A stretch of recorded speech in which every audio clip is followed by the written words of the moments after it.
Ladies and gentlemen, please give a warm welcome to Carly Fiorina.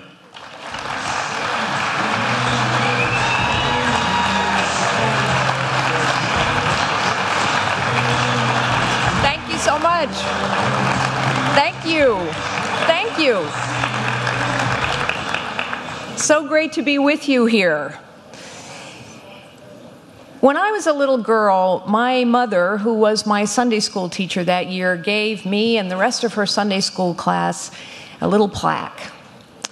And it said, "What you are is God's gift to you. What you make of yourself is your gift to God." I didn't feel very gifted as a child, but I went on to college and I graduated with a degree in medieval history and philosophy. That's right, all dressed up and nowhere to go. So with apologies to every lawyer here, I went off to law school. I hated it. I quit after a single semester. And so to earn a living, I went back to doing full-time what I had done part-time to put myself through school. I was a secretary, and I was hired by a little 9-person real estate firm to type and file and answer the phones. I have traveled and lived all over the world, and I know that it is still true in 2015 that it is only in the United States of America that a young woman can start as a secretary and become the chief executive officer of the largest technology company in the world.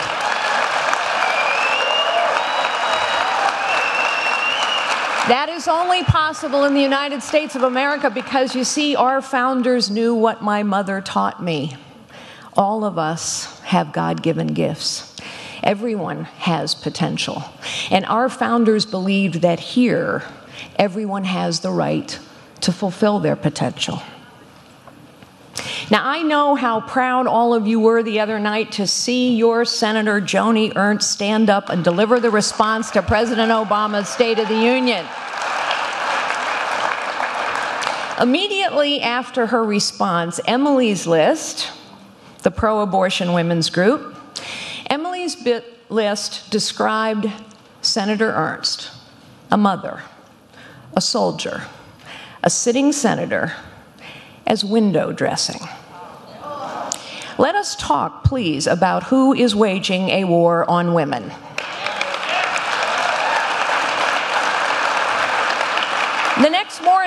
The very next morning, Valerie Jarrett was on TV and she was talking about equal pay for equal work. I was on the same program, and I asked Ms. Jarrett why there was a wage gap between men and women in President Obama's White House, as measured by the very numbers that he has used to politicize the issue. And I asked her further why, if she was so concerned about equal pay for equal work, why the White House was not tackling the seniority system, which is in place in every federal government bureaucracy and every union shop. The seniority system, which does not reward performance or merit or hard work, but rewards instead time in grade. The seniority system, which disadvantages women. It is this hypocrisy, the hypocrisy of liberals, that enrages me most. While President Obama urges us in his State of the Union to invest in infrastructure, he is unwilling still to support the Keystone XL pipeline. And while the administration cheers when 7 million people sign up for Obamacare, they ignore completely that more than that have lost their coverage or no longer have as good coverage as they once had.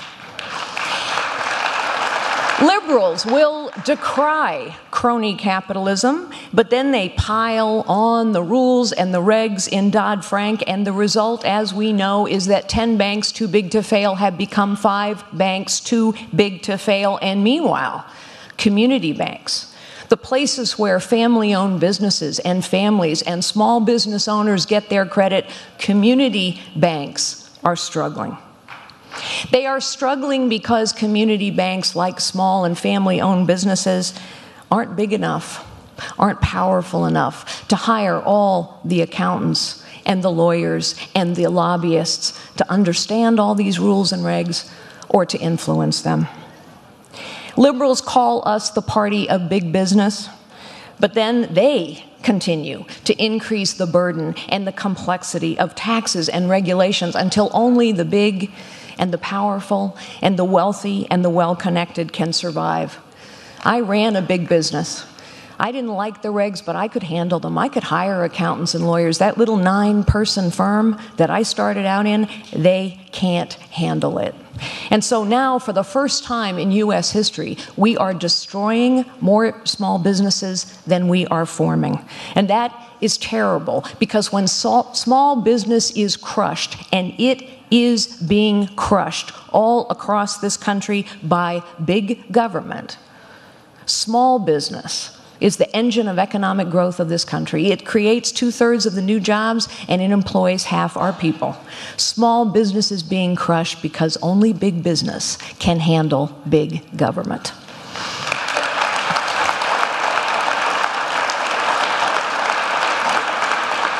I once lived in the state of California. My husband and I moved back home to Virginia 3 years ago. But in the state of California, that's a state, as you well know, where liberals have been in charge for a very long time. And the result? The highest poverty rates in the country. Income inequality is soaring. The devastation and exodus of the middle class. The worst business climate in the nation. And in California, liberals expend enormous energy to protect frogs and fish. And yes, even flies. And it is on the issue of life that the hypocrisy of liberals is at its most breathtaking. Liberals believe that flies are worth protecting, but the life of an unborn child is not. The platform of the Democratic Party asserts the right to an abortion at any point in a pregnancy for any reason.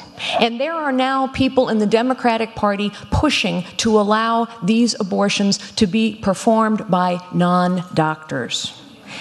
Barbara Boxer once commented that a life is only a life when it leaves the hospital. We know that science supports those of us who believe in the sanctity of life.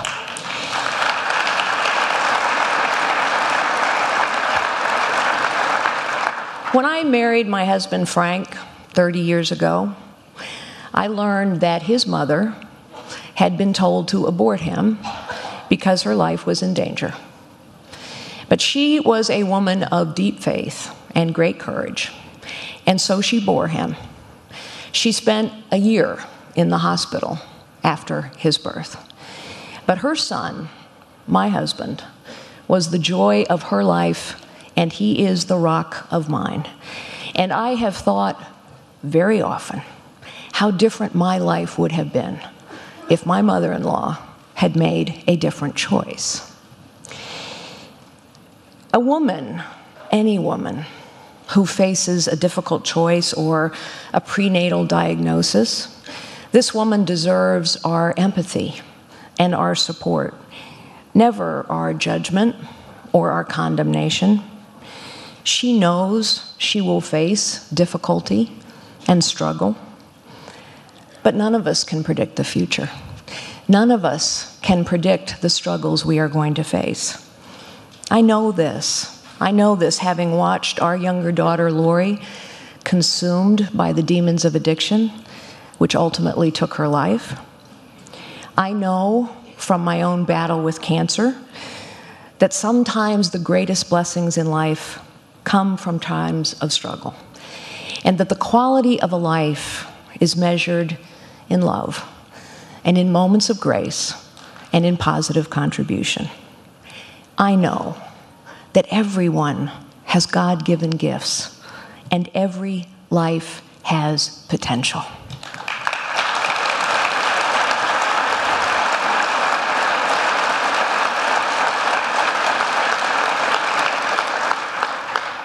We know what separates liberals from conservatives. We know, as conservatives, that no one of us is better than any other one of us. Liberals don't believe that. Liberals actually think that some are better than others. Some are smarter than others. And so some are going to have to take care of others or decide for others. We know that work brings dignity, and family brings purpose, and faith brings meaning to our lives. We know.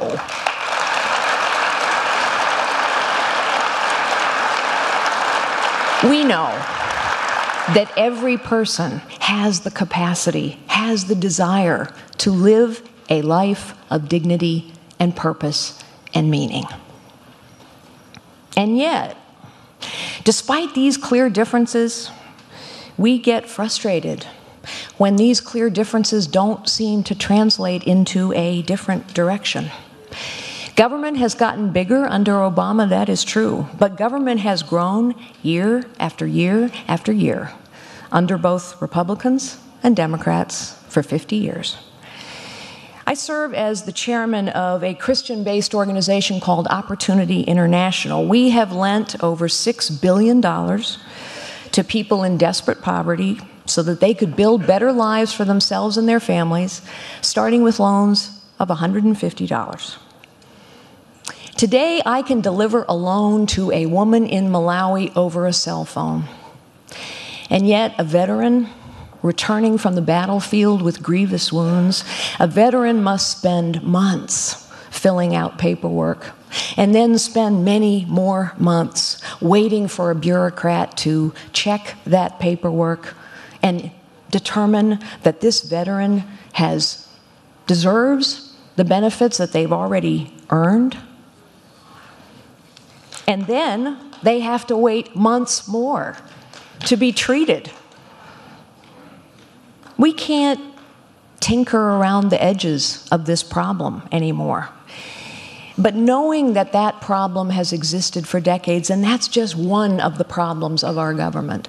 The Veterans Administration has been a problem for decades. Knowing that these problems have existed for all this time, the sad truth is that legislators from both parties declared victory, not when they were able to guarantee a veteran the care that they have earned. They declared victory when they did something that they should have done a long time ago. They passed a bill allowing senior VA executives to be fired if they weren't doing their jobs.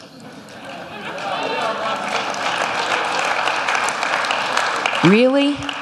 Really? Is this the best we can do?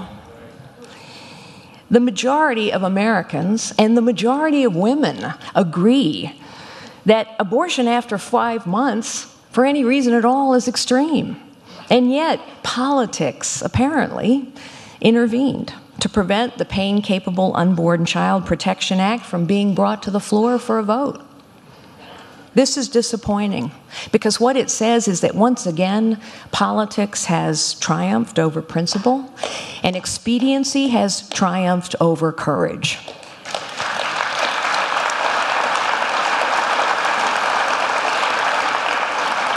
This is not leadership of the House.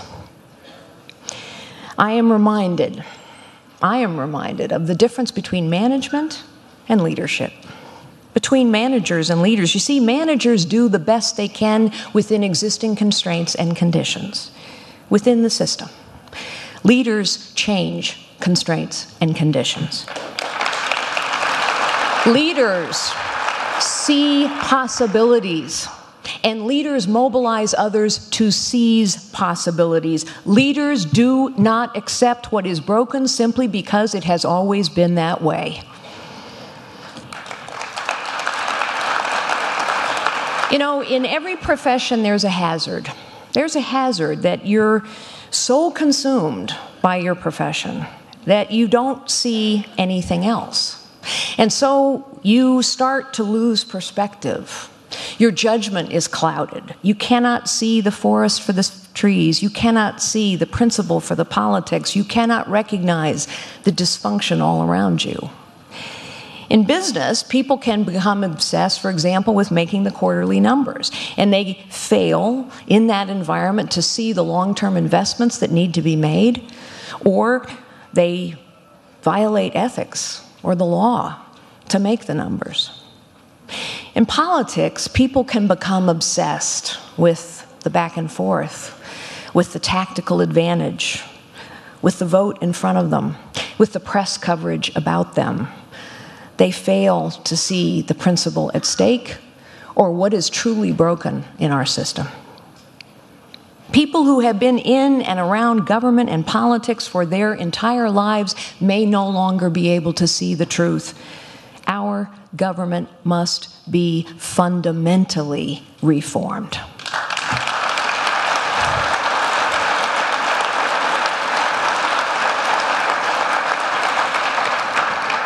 The system has to be changed. Our politics can no longer tinker on the edges. Because you see, and you know this, the bureaucratic monster that our government has become is not simply inefficient or ineffective or corrupt. The truth now is that our government's size, its complexity, its cost, and its power over our lives now work against the interests of the people. The potential of America is being crushed by the weight of government of America.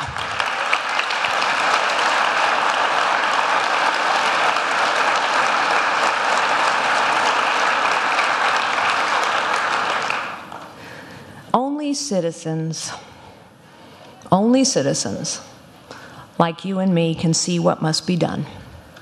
And this will take courage and common sense. It will take character, and it will take commitment. Ours was always intended to be a citizen government. Our founders actually never envisioned a professional political class. They envisioned that people, that leaders would emerge from agriculture or commerce and would serve their nation when she called them to do so. To accomplish fundamental reform, we will take an understanding of the technology that is driving this century and changing our world. It will require an understanding of how the economy actually works. It will require an understanding, a knowledge of how bureaucracies function and how real change can be accomplished. Fundamental reform will take a return to the values that have always been the bedrock of this nation.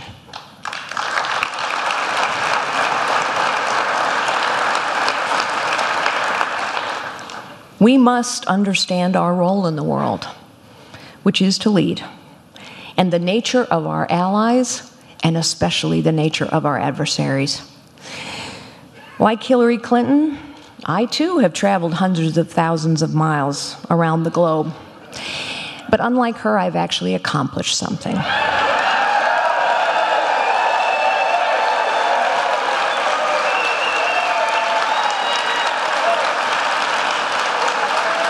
You see, Mrs. Clinton, flying is not an accomplishment, it is an activity. Met Vladimir Putin, and I know that it takes far more than a gimmicky red reset button to halt his ambition. Having done business in over 80 countries, having served as the chairman of the External Advisory Board at the Central Intelligence Agency for several years, I know that China and North Korea and Russia are state sponsors of cyber warfare. I know that China has a strategy to steal our intellectual property. I know Bibi Netanyahu, and I know that when he warns us that Iran is a threat to our nation and to his own, that we must listen.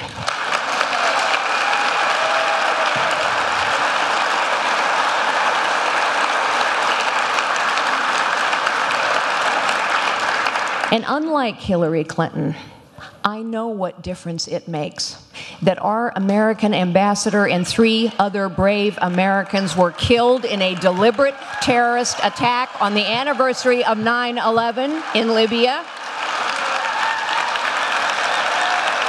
And apparently, unlike Hillary Clinton and Barack Obama, I know our response must be more forceful than the arrest of a single individual 1 year later.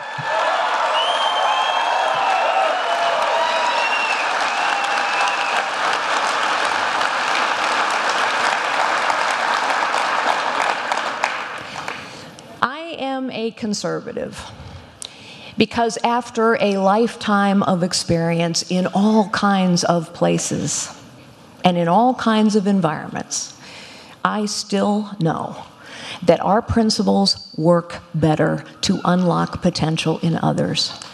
And I also know that this is the highest calling of leadership.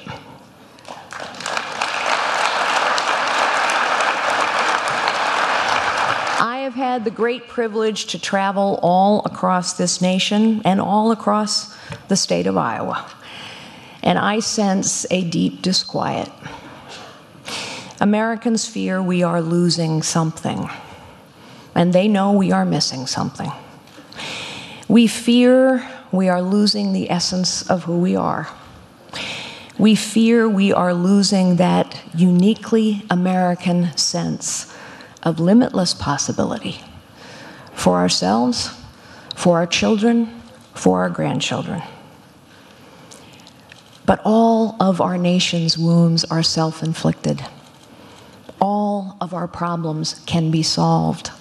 Every American can live a life of dignity and purpose and meaning. We have everything we need to make this time the greatest time in America's history.